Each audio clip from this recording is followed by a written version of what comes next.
சின்ன குழந்தையிலேருந்து எல்லாமே முறைப்படி செஞ்சிருந்தாங்கன்னா நீட் கொண்டு வரலாம். திடீர்னு கொண்டு போய் நீட்டை கொண்டு வந்துட்டு இதுதான் இப்படிதான் நடக்கணும்னு ஒரு குழந்தை என்ன பண்ணும்?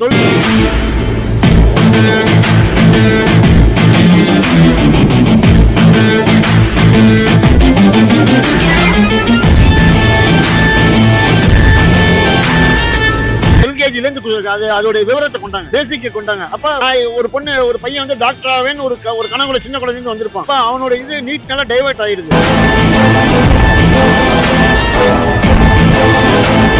முதலமைச்சர் என்ன சொன்னாரு? நீட் தேர்வு ஒழிப்பேன்னு அன்னைக்கு சொன்னாரு. டெல்லியில எத்தனை பேர் அடி வாங்கிட்டு போலீஸ் அடி வாங்கிட்டு உயிரமாக்கிற நிலைமையில இருக்கான். அப்ப ஏன் நம்ம முதலமைச்சர் எங்க இருந்து அங்க போய் நீட் எதிர்ப்போம்னு சொல்ல வேண்டியதானே? ஏன் பயம்?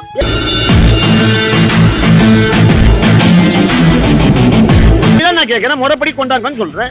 இப்பதே கொண்டு திணிக்காதீங்கன்னு சொல்றேன். எல்கேஜில இருந்து கொண்டாங்க, முறைப்படி கொண்டாங்க. நீங்க இப்ப புதுசா திணிச்சாதான் வேணாங்கிறோம். நீட்டு வேணான்னு நம்ம சொல்ற மக்கள் சொல்றது அதுதான்.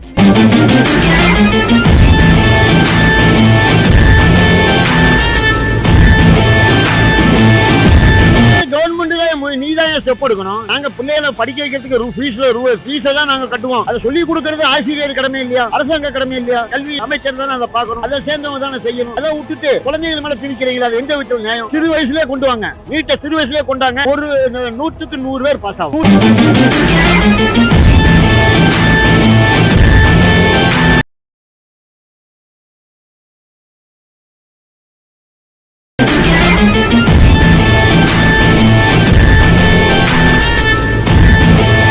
தேர்வு தேவையா தேவையில்லையா?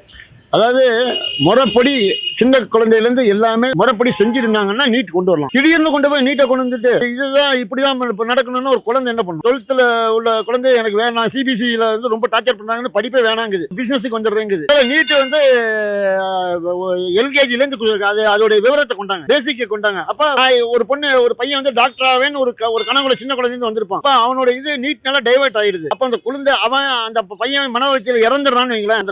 அந்த குழந்தைய சின்ன குழந்தை பாலூட்டி சீராட்டி வளர்த்திருப்பாங்கல்ல, தோல்ல தூக்கிட்டு போயிட்டு அப்புறம் ஸ்கூல்ல கொண்டு போய் எல்கேஜி யூகேஜி எல்லாம் சேர்த்து அப்புறம் ஸ்கூல்ல போய் சேர்த்து அப்புறம் காலேஜ்ல போய் சீட்டு கேட்கறவங்க காலில் விழுந்து ஒத்தொட்டி கெஞ்சி கூத்தாடி சீட்டை வாங்கி படிக்க வச்சு இவன் நீட்டுன்னு சொல்லி சாவடிச்சா என்ன அர்த்தம்? இதை வந்து முதலமைச்சர் இப்ப இருக்கிற நம்ம முதலமைச்சர் என்ன சொன்னாரு? நீட் தேர்வு ஒழிப்பேன்னு அன்னைக்கு சொன்னாரு. டெல்லியில எத்தனை பேர் அடி வாங்கிட்டு போலீஸ் அடி வாங்கிட்டு உயிரமாக்கிற நிலைமையில இருக்கான். அப்ப ஏன் நம்ம முதலமைச்சர் எங்க இருந்து அங்க போய் நீட் எதிர்ப்போம்னு சொல்ல வேண்டியதானே? ஏன் பயம்? ஏன் அப்படி சொன்னா டெல்லியில இருந்து இங்க ஃபண்ட் வராது, அப்படிதானே? அதுக்கு மக்கள் இருக்காங்களா, மக்கள் போராடுவாங்களா அந்த ஃபண்டை வாங்குறதுக்கு? நீங்க இங்க போய் அந்த மக்கள் அவன் தமிழ்நாடு தெலுங்கானா இருந்தானா ஹிந்திக்காரனா இருந்தானா இளைஞர் தானே? அங்க வந்து பேன் நீட்னு சொல்ல ஃபேர் நீட் தான் போராட்டம் பண்ணாங்க.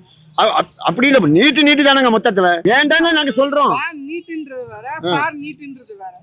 எங்களுக்கு நீட் வேணும், அது நியாயமா இருக்கு. அதுதான் நான் கேட்கிறேன், முறைப்படி கொண்டாங்கன்னு சொல்றேன். இப்பதே கொண்டு திணிக்காதீங்கன்னு சொல்றேன். எல்கேஜில இருந்து கொண்டாங்க, முறைப்படி கொண்டாங்க. நீங்க இப்ப புதுசா திணிச்சாதான் வேணாங்கிறோம். நீட்டு வேணான்னு நம்ம சொல்ற மக்கள் சொல்றது அதுதான். நீட் முன்னாடி இல்லாதப்ப எப்படி இருந்துச்சு, இப்ப நீட் இருக்கனால எப்படி இருக்கு? இல்ல, இன்னும் கொஞ்சம் ஒழுக்கம் வரும், நல்ல டாக்டர்ஸ் கிடைப்பாங்க, நல்ல இன்ஜினியர்ஸ் கிடைப்பாங்க, ஒத்துக்கிறேன். அது வந்து கவர்மெண்ட் தான் நீதான் ஸ்டெப் எடுக்கணும். நாங்க பிள்ளைகளை படிக்க வைக்கிறதுக்கு ஃபீஸை தான் நாங்க கட்டுவோம். அதை சொல்லி கொடுக்கறது ஆசிரியர் கடமை இல்லையா? அரசாங்க கடமை இல்லையா? கல்வி அமைச்சர் தானே அதை பார்க்கணும். அதை சேர்ந்தவங்க தானே செய்யணும். அதை விட்டுட்டு குழந்தைகள் மேல திணிக்கிறீங்களா? அது எந்த விதத்தில் நியாயம்? சிறு வயசுலேயே கொண்டு வாங்க, நீட்டை சிறு வயசுலேயே கொண்டாங்க. ஒரு 100க்கு 100 பேர் பாஸ் ஆகும். 100க்கு 20 பேர் 80 பேர் ஃபெயில் ஆகி 20 பேர் பாஸ் ஆக மாட்டோம். நீங்க பேசிக்கலே கொண்டாங்க. பேசிக்கலே ஒவ்வொரு எலிமெண்டரி ஸ்கூல்ல இருந்து ஆரம்பிச்சு கான்வென்ட்ல இருந்து ஆரம்பிச்சு நீட்டை அப்பவே கொண்டாங்க. நம்ம தமிழ்நாட்டுல பாருங்க 100க்கு 100 படிப்பு இருக்கும். கேரளால எப்படி இருக்கோ அதே மாதிரி நம்ம தமிழ்நாட்டுல கண்டிப்பா இருக்கும். அதுல மாற்றம் கிடையாது. தேவை, ஆனால் சிறு வயசுல இருந்து கொண்டா. நீ புதுசா காலேஜ் போகும்போது அவன் என்னோட ஆம்பிஷன் ஃபுல் கனவு இருக்கும், அந்த அம்மாவுடைய கனவு இருக்கும், ஏன் டாக்டர் ஆகணும், இன்ஜினியர் ஆகணும்னு. அப்ப நீ என்னடா முடிவு எடுக்கிறது? எங்களுக்கு நீ உனக்கு அந்த தகுதி இல்லைங்கிறது சொல்றது நீ யார்? நாங்க எவ்வளவு கஷ்டப்பட்டுலாம் அந்த குழந்தைய படிக்க வச்சிருக்கோம். அதனால நீட்டு வேண்டாம்னு சொல்லல, பேசிக்ல இருந்து கொண்டாங்க, முறைப்படி கொண்டாங்க. புதுசா ஒருத்தர் தொழில போய் தெரியாதவங்கள போய் இறக்குற கதியில கொண்டு போய் இறக்கி அவசரப்படுறதுக்கு கண்டிப்பா இந்த முறையை அமுல்படுத்தணும் அரசாங்கம். நன்றி.